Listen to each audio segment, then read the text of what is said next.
गाइसहरू good morning once again छैन हामी चाहिँ ट्याङ्की मर्मत गर्न लगाइरहेछौँ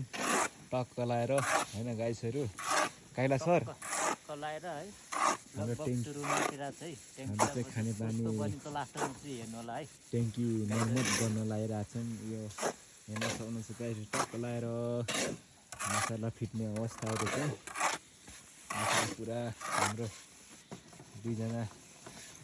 जेन्टलमेनहरूले चाहिँ मसला चाहिँ एकदम फिटिङ गरिरहेको अवस्था गाइसहरू हेर्न सक्नुहुन्छ खानेपानी चाहिँ अब मर्मत यो चाहिँ गरिरहेको अवस्था टक्क लाएर गाइसहरू अब सबैभन्दा मेन कुरा चाहिँ खानेपानी नै चाहिन्छ खानेपानी नै छैन भने चाहिँ अब गाह्रो हुन्छ अवस्था होइन टक्क लाएर गाइसहरू